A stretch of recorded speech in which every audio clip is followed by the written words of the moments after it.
Alright, troops.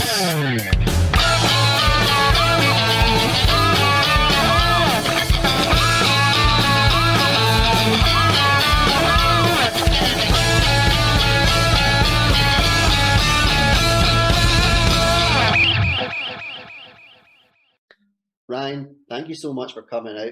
Thank you. Thank you for having me, Andrew. Yeah, this is the very first time that I've done that Mental Ginger show in the Collaborate Studios. That's since we moved in. What do you think of it? I think it's really cool, actually. I mean, I really like the meeting. Oh, so was it?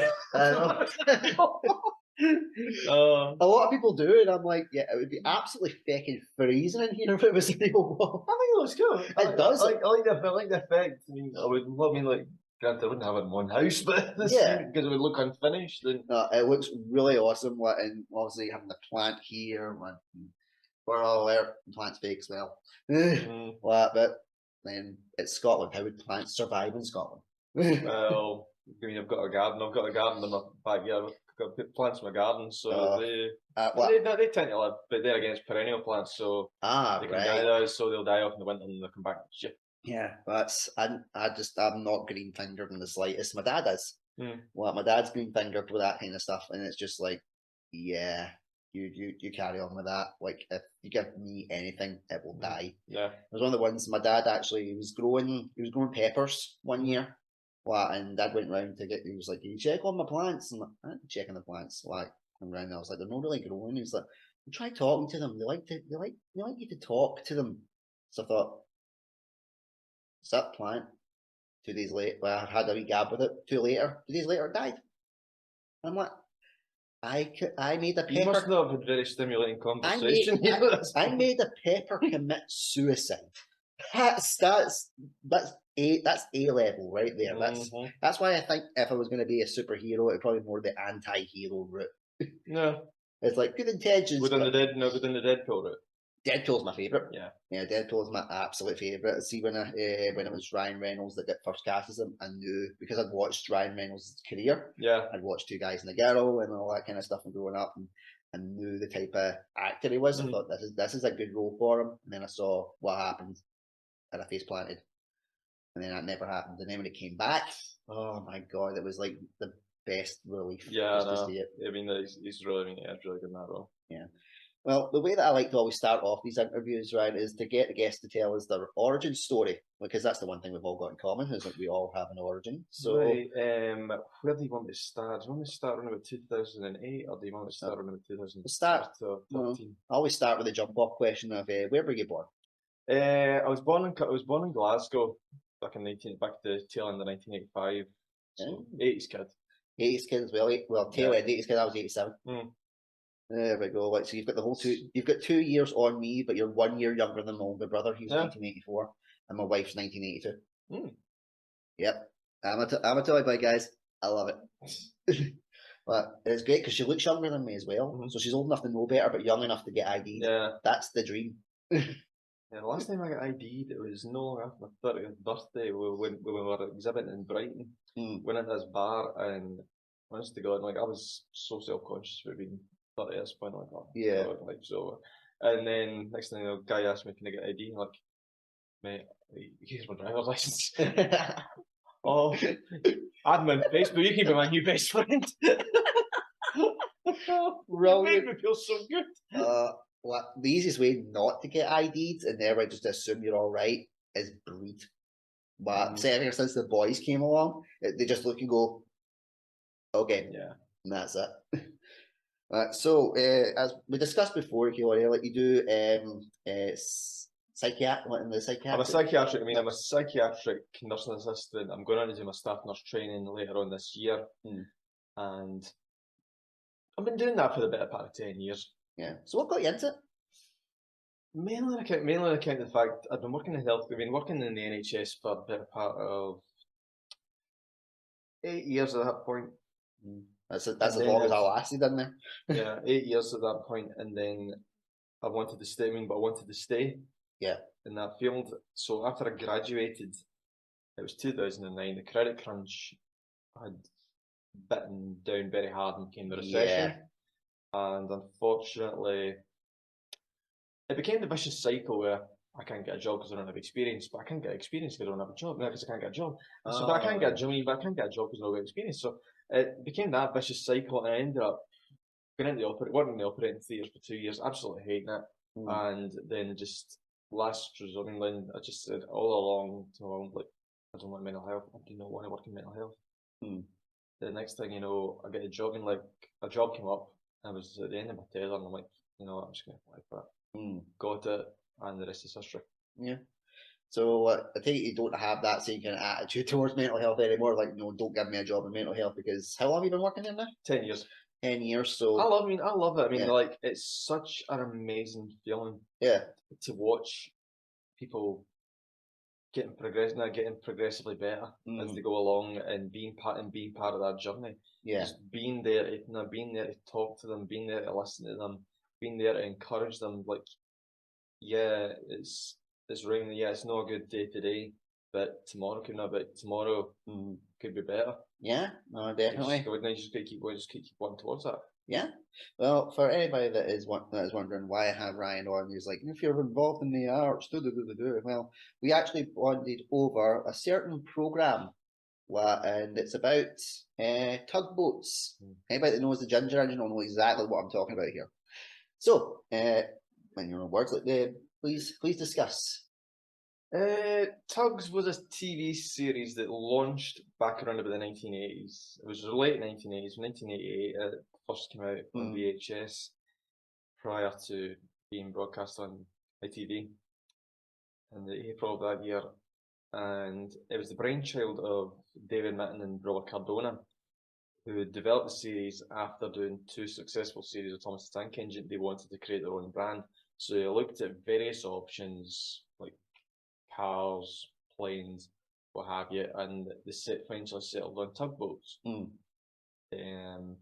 So they created 2 rival fleets, Star Tugs and the Z Stacks, and pit them against one another, and created a series of 13 episodes. Now created an initial series of 13 episodes. Production was troubled throughout, and it ended up capitulating toward that just before. I think it was just before or just after the first series aired, because the broadcasting partner TVS had lost their license. Oh wow! They overbid for the price. Yeah. For the licenses when Thatcher was in her final throes and wanted to make ITV a little bit more competitive. Right. So you get all different regional broadcasters. So like, I think it was Meridian that got TVS's license, and that took effect from around about 1992. But because of them losing the license to broadcast and going out of business, it meant like their partnership in Tugs Limited was over. So it put the company in a huge strain. And then Clearwater Features, which produced the series, ended up capitulating as well. Yeah. So that had Thomas the Tank Engine for the first couple of series as well. Yeah, they did the first 2 series of Thomas, and then Brett Allcroft decided, right, I want to take this. I've got 52 episodes here now. I've got enough to do. I'm going to try and launch it in America. So she went over there, created Shining Time Station. It became a hit. Thomas became a hit over there, and the rest is history. Yeah, definitely. Thomas became the worldwide phenomenon it is and deserves to be. Oh yeah, and it still is. It's still still a massive phenomenon. And everybody loves it, and that's why I think everybody's quite surprised at how big the fandom is for the Tugs series. Yeah, I mean, we look at, because if you look at them side by side, you've got Thomas's like 70 odd year history at the minute. Yeah. And you've got 13 episodes in 1988. Technically it shouldn't have the same kind of following, but it actually has it has got a really big following, if not like. It's because Tugs has got a real depth to it. I mean, like the storylines are a bit darker, they're a bit more mature. The characterization is a lot more deep with the characters. Like you'll get so many kids programs, like mostly, like, it doesn't mean like across the board, where the good guys are the smart guys, and the villains are just done. And you've got like one hit Zorn villain up who's it. smart and the rest are all idiots. Well, Zorn's no. I mean, but Zorn is no. He's dangerous. Yeah. He's cunning. He's wicked. He's always got some kind of malevolent plan. Zebedee and Zach.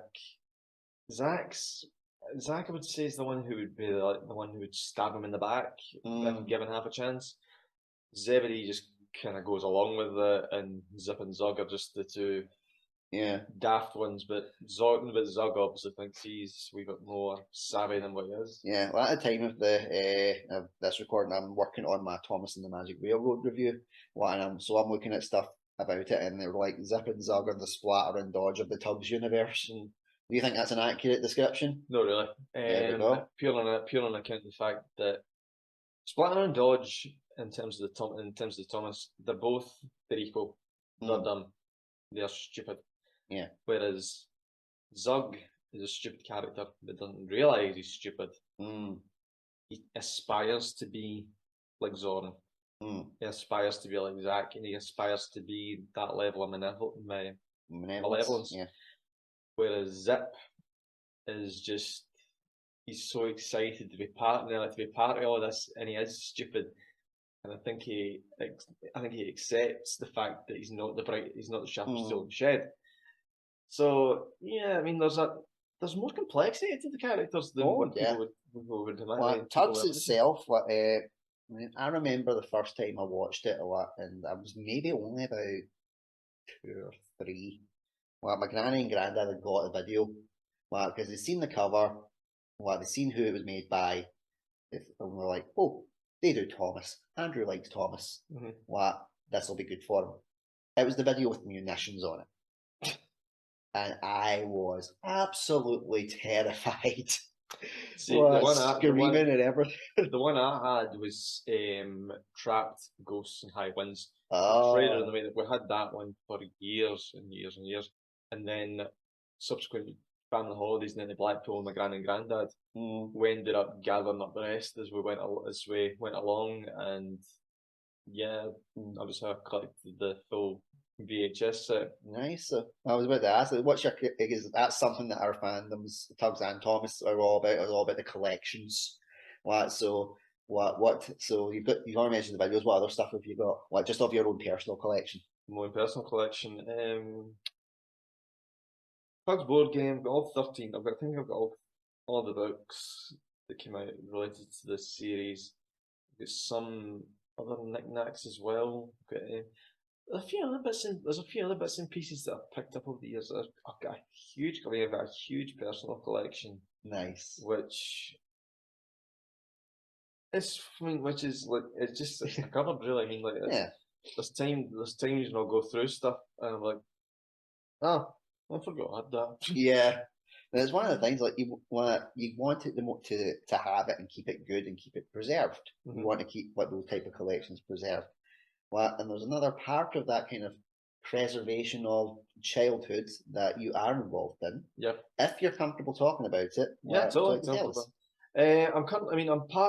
been part of the Tugs exhibition for about 10 years now. We're coming up in 10 years now, actually. It'll be 10 years come January 2023. Nice. So, we had my friend Chris, who is an animator, he's a blogger, he does a lot.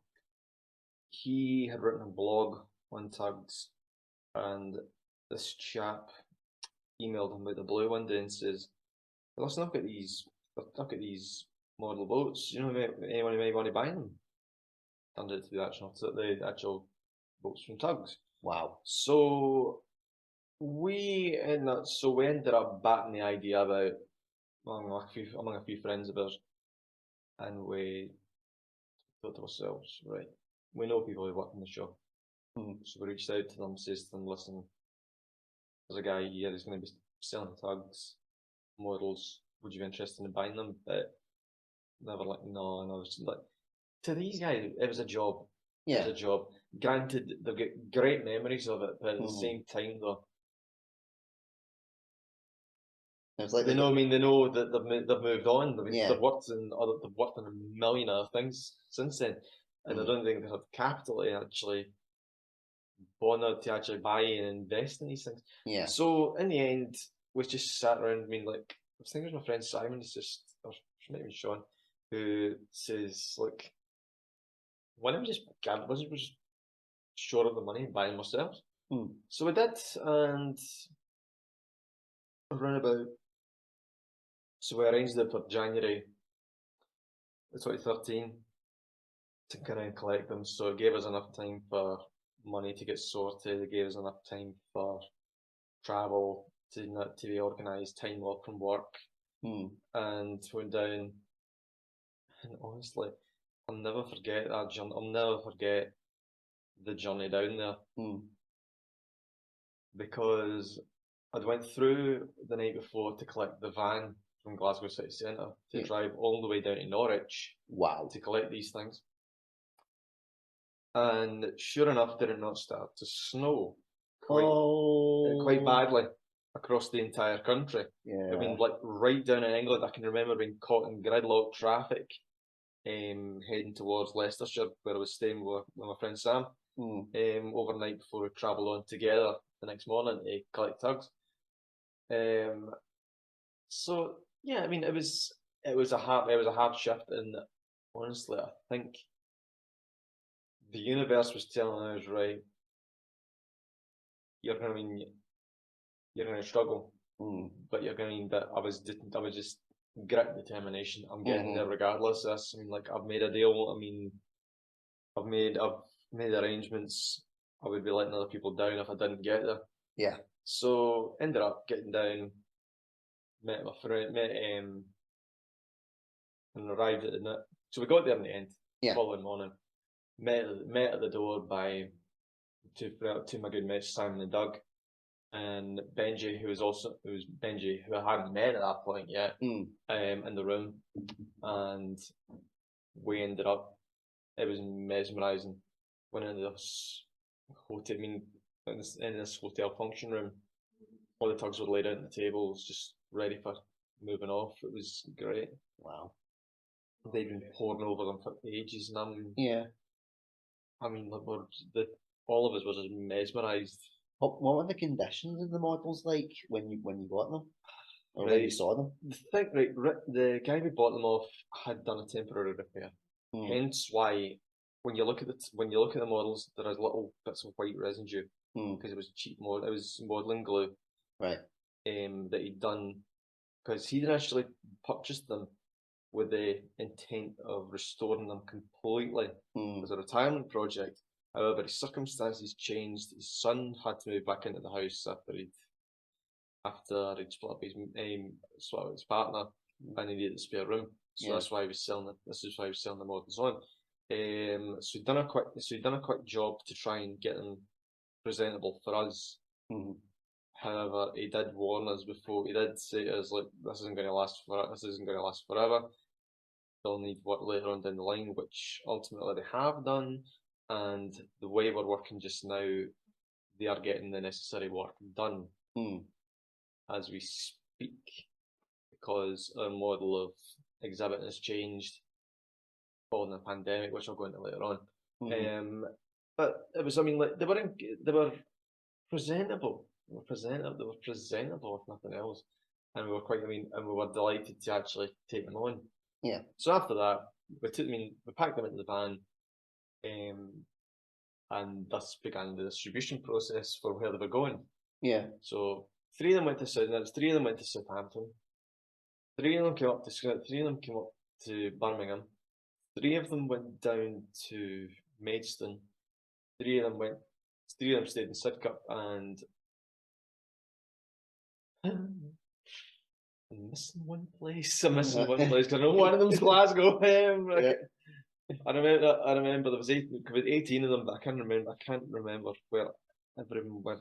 All of them went because I remember they went to 6 places. I can't remember, but I don't recall where. I couldn't recall where the 6th one was. It's no problem. But yeah, after that, we struck a deal with following year. for the remainder of the 2013, we were looking at what we're going to do here. We've bought these; they're safe for the time being, but we've made a pact that these are going to go on display. These are going to go on tour at various points in the year. So we ended up. I mean, it came out of the blue one evening. I think it was Sam and Sean phoned me, and they said, "Listen, we've got this Midland Railway at Butterley in Derbyshire are willing to do a Tugs exhibition. Are willing to take on a Tugs exhibition if we're willing to aim in an old coach." I'm like, okay. Yeah, I mean, like, it's a base. Yeah. So, I mean, like, we'll do it. I mean, yeah, we'll do it. And thus has begun what I can only describe as a very lovely, supportive relationship between ourselves and Midland Railway Butterley, who I cannot thank on behalf of the group. I cannot thank enough for everything they've done for us. They are just exceptional. We love being there. We love working with them. They've given us so much encouragement and been so patient with us over the years. It's been we don't think we could have got as far as we have without them. Yeah. So that's been amazing.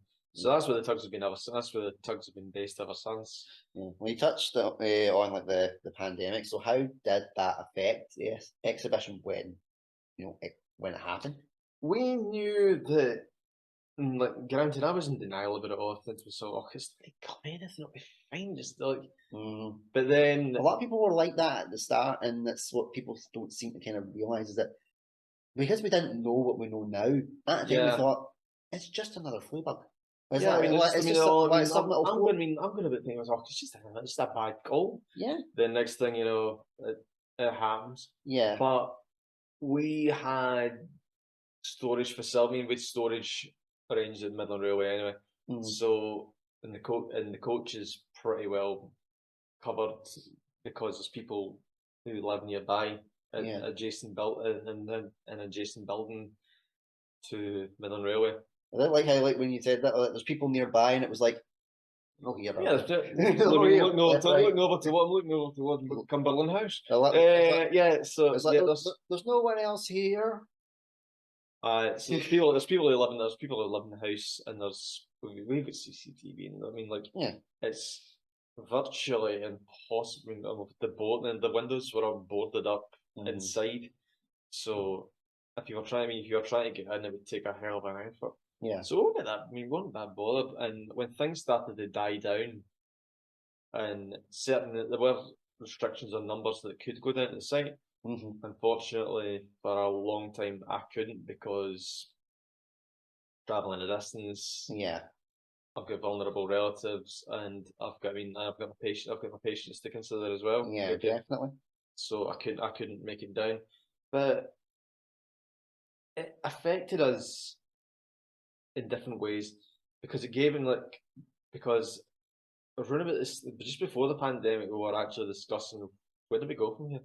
Do we keep that? Do we keep the exhibition open, or do we because it's going to be we were going to need to be a lot more hands-on in terms of the rest of the group because I mean a lot of it was falling to Sam and it just was not fair. So during the pandemic, the main point, Sam was kind of was he like the ringleader? Would you say like the one that kind of kept? He was the point of contact. He was the point of contact. He was the glue that held it together. To a point. We'd actually give him that credit, but ultimately, it was. I mean, like there was a point in it. So in the end, we says to ourselves, right, we don't know how long this is going to last. Yeah. We need to make a decision here, and we're going to lose money if we try and keep the exhibition open. So the idea was, so the decision was made. We closed the exhibition. The permanent exhibition. It'll get repurposed later, or it'll get repurposed to be something else. So the work that we've done has not been in vain. Yeah, we'll still be involved in it, but to a lesser degree. So the idea, so the overall objective was refocus everything, just because we get more people coming down to actually see the models during events than we did on the off chance that trains were running and people wanted to pop in and see it, because it's just nature of things, isn't it? I mean, like you'd want like, and we love doing it. We love doing the events. I mean, it's just because like it brings you the better parts of your personalities. When we engage with people, so and I think it's something that a lot of people kind of don't realise that that from the outside looking in, it's not your full-time job. So you guys, no, it's not. you've got lives out with. Like you said, you're a psychiatric, or so you're going to be going on to do your nursing degree. Everybody else has got other hobbies, or other jobs like most people do to keep the food on the table and the roof over your head. So Tugs would not pay for their expenses. No, it's like, I mean, like it's always been said around by the group, this is never going to make us millionaires, and it's not. It's not. I mean, like, see someone to pay its own way. I'm happy enough. I mean, it's like when I do the podcast and people, when they got monetized, they were like, "Oh, that's you," and I'm like, "Oh, what? I count it as Fredo money. I could buy a Fredo sometimes if I wanted. But that's why I'll be doing the presenting job, because that's the one that's going to put food on the table for the family." But no, I mean, Tugs is a side gig for me, and I quite mean, and it's a side gig I really enjoy because it gives people a lot of fun. Because a lot of people have made friends through it. A lot of people have really enjoyed coming down year on year to be part of it. And on top of that too, it gives me an opportunity to stay connected with people who I count as some of my closest and dearest friends. And gives us something to do together. Yeah, definitely. Well, that's the whole point. Like, you want to do something that you're passionate about. And you've got that. And it's for people outside looking in, that are massive fans of the show, like myself. It's a very enviable position, because it's like, oh, you don't know this, hey. But at the same time, there's always a darker side when it comes to stuff like this. And I mean, I've told you about like kind of abuse that I've had from even just doing the stuff with Thomas the Tank Engine. Again, only if you're comfortable. What kind of stuff have you guys had that has been, in my eyes, perceived as very unfair? I'm not really want to discuss that kind of thing, Andrew. But ultimately, we're doing this because we want to do it. I mean, if we wanted to give up and just say, right, that's it, we do it. We would do it. But ultimately, there is still so much on the list that I want to achieve, and there's still so much on the list that everybody else wants to achieve too. I mean, we've just been licensed for the rights holders. Congratulations. We've still, there's still so much more that could be done with this brand to revive, because before, we knew it was we know Tugs was a dead brand. We knew it was a dead brand. But in recent years, you look on eBay, you can get those VHS tapes of chicken feed. You can get them for nothing. You get them for pennies. See now, they're going for tens of pounds. They're going for tens of pounds. Same with the book. No, same with the books. Same with any related Tugs merchandise. I mean, 8 or 10 cents in box, hundreds of pounds, and then same with Sunshine, hundreds of pounds. And it's mainly on account of the fact that this series has had a rebirth. It's become a Lazarus brand. It's grown again. There is a demand for it. Do you think that because one of the debates that I've heard from my time kind of watching it is that that people don't think it could be brought back in in this time, like the way it was in the 80s, with the models, with the story. People are like, maybe that's a product of its time. I personally don't think so. I would love to hear from someone like yourself. What would be your thoughts on? I mean, it would come down to cost more than anything else. We'll put it in the hypothetical. We're doing hypotheticals here. Fuck it. Why not? We're doing complete hypotheticals. You got it. You like then right? You can have a swan song series to kind of tie up some of the loose ends that were in the first series. What you can have it the way you want it. There's no what money's not a problem. What it's just purely let's give it. Is Elon Musk funding this thing? Elon, get in touch. What is there? So let's just say Elon could be a fan. We don't know. We don't know. There are people out there that are fans of stuff. Like Tom Hanks is a Thomas fan. Mm-hmm. What? Tom, get in touch. What? So say there was like what? Because I always say if we're going to play hypothetical, let's not like restrict ourselves any type of way. What we've got the budget. We've got the what? We've somehow got all the models back. What? Including Top Hat. What? We've got everybody. We've got everything there. Like what we've got like a spiritual successor to David Mitton in the style of the directing, like, and all that kind of stuff. Everything's like there to do. The Swan Song in we'll say 2024.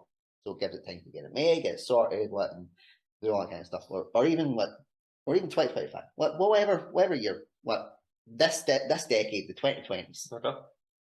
Do you think it would it would get that buzz? It depends. It depends really. I mean, like I'm friendly with Andrew Smith, who was one of the producers on Thunderbirds 1965. Andrew's an absolutely wonderful human being. And him and Stephen LaRiviere, they proved that it can be done. Yeah, it can be done. To make something faithful, authentic, and viable to doing that for this kind of brand. However, I think it could be done. I think it could be done, but it would have a very, very limited audience window. Because like kids, yeah, they would look at it the same way they do as classic Thomas. Yeah, probably. And they would look at it the same way they do with classic Tugs. Yeah. So you would need to kind of update. You would need to update it. You would need to. I mean, like we've discussed this a million times hypothetically. We would have CGI. You'd have like CGI clouds for them and weather kind of scenarios. Yeah. Build everything from scratch. I mean, build everything back up from scratch. Possibly have the faces able to move. Possibly maybe without the use of CGI. I don't know, but it would depend really. I mean, like, and it would all be down to. Yeah. I mean, you do hear about the kids kind of brands that are brought back for the adult audiences that grew up with them.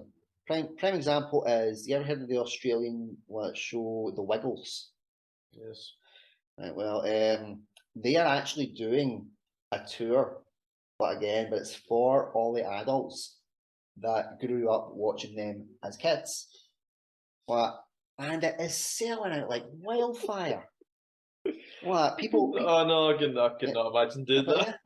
People are itching to see it. Even like my auntie Jillian, when my wee cousin was born, that was her show growing up. She's 17 now. And I seen this article because it was only the end of 2021 that it came up. So of course I forwarded it over. And they were like, please tell me they're coming to Scotland. We would love this, a chance to just go out, have a drink, and sing toot toot chugga chugga big red car or whatever. I was really surprised. I thought a lot of people really underestimate the power of nostalgia. What demographic did you think it was originally intended for? Because, like I said, my granny and granddad got it for me because I was 2 to 3. It was the same animation style. It's not animation. It was live action. My apologies. That's a common misconception. Why I should have known better. So they thought it was the same style. Got it. Didn't realise that the character was going to straight up croak it in it.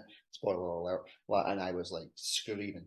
And then some people have said, it was more geared for a more say like 7 to 10 kind of mark. That was I think that is one of the troubles that members of the production team who we've met since have said. They wanted to do the same style as Thomas, which made less appealing to preschoolers, But there again, though, I mean, like back in the 80s, there was a lot. I mean, there was a lot more freedom, a lot more freedom. Like they were just aiming to create a good. They were aiming to create a good story. They succeeded in it. Oh yeah. However, Definitely. the trouble they had was the tone.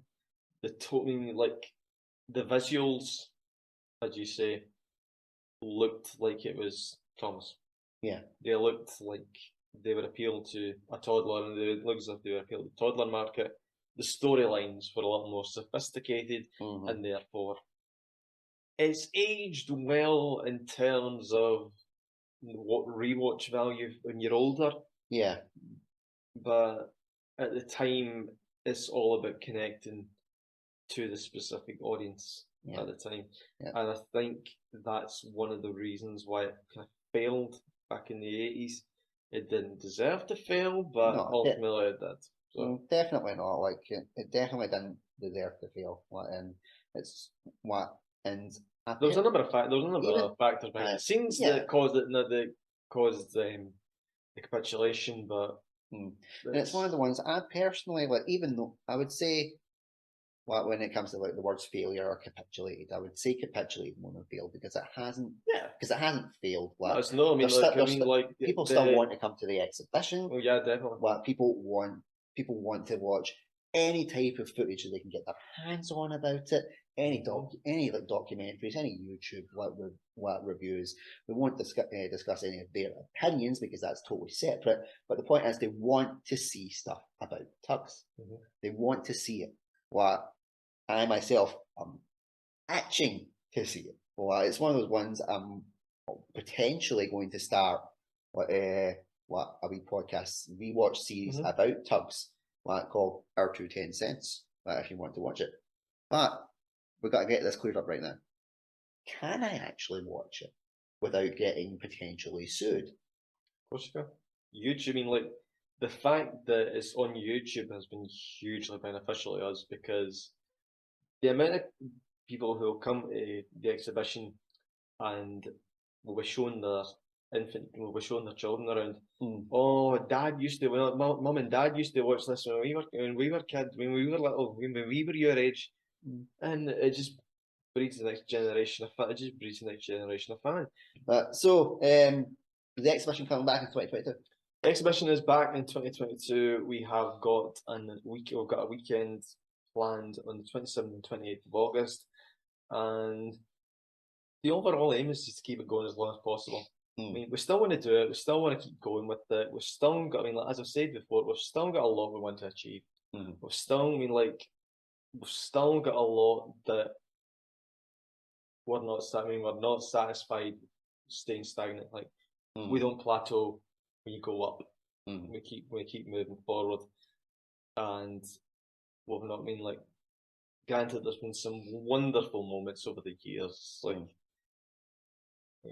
The exhibition opening, Brighton Model World was a huge buzz for us because we really enjoyed doing that for the 2 years we did it. Until such times as that sadly ended. I think we'll still be doing that just purely for the Latin, purely for the fun of it. And they're going to Didcot and all the other places we've been over the years. I kind of think everyone who's had us over, hosted us over the years for their support and their help in getting us helping to get us where we are. So, particularly Midland Railway and the rights holders, but it's been a journey. It's been a roller coaster. But I don't think we're ready for it to end. We're not ready for it to end just yet. Yeah. And getting the license has been like the icing that has been the cherry on the cake.